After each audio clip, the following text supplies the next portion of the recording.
ठाणे जिल्ह्यात वाढती नागरी वस्ती यामुळे अनेक प्रकल्प राबवले जात आहेत. मात्र या प्रकल्पांच्या कामामुळे रस्त्यांची अवस्था दिवसेंदिवस बिकट होत चालली आहे. खड्डे, असमांतर रस्ते, वाहतूक बदल, नियोजनाचा अभाव यामुळे ठाणेकरांसमोर वाहतूक कोंडीचं नवं संकट उभं राहिलंय. पूर्व द्रुतगती मार्ग, मुंबई नाशिक महामार्ग आणि घोडबंदर रस्ता यासारख्या महत्त्वाच्या मार्गांवर काही चौक, महत्त्वाचे भाग वाहतूक कोंडीचं केंद्रबिंदू ठरतंय. त्यामुळे कोंडी केव्हा सुटणार असा प्रश्न नागरिकांना पडलाय. ठाणे जिल्ह्यातील जुने ठाण्यातील रस्ते, घोडबंदर, पूर्व द्रुतगती महामार्ग हे मार्ग महत्त्वाचे आहेत. ठाणे शहरातील घोडबंदर भागात मेट्रो मार्गिकेच्या निर्माणाचं काम सुरू आहे. त्याच वेळेला या भागात सेवा रस्त्यांचे मुख्य रस्ता समावेश करण्याचं कार्य देखील सुरू आहे.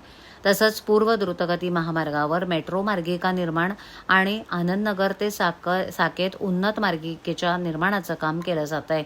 मुंबई नाशिक महामार्ग हा अरुंद असून या मार्गाचंही मागील 5 वर्षापासून रुंदीकरणाचं काम चालू आहे. त्याचा परिणाम शहरातील वाहतूक व्यवस्थेवर होऊ लागल्याचं चित्र दिसतंय. त्यामुळे आता मिनिटांचा प्रवास तासांचा होऊ लागलाय. पूर्व द्रुतगती महामार्गावर तीनहात नाका ते माजिवडापर्यंत मेट्रो मार्गिका निर्माणाचं काम सुरू आहे. या कामासाठी अनेक ठिकाणी मुख्य मार्गिकेवर अडथळे बसवण्यात आले होते. आता हे अडथळे बहुतांश ठिकाणी हटवण्यात आले असले तरी ज्या ठिकाणी अडथळे होते तेथील रस्ते काही भागात असमान झालेत. त्यामुळे ती मार्गिकाच वापरात येत नसल्याचं दिसतंय.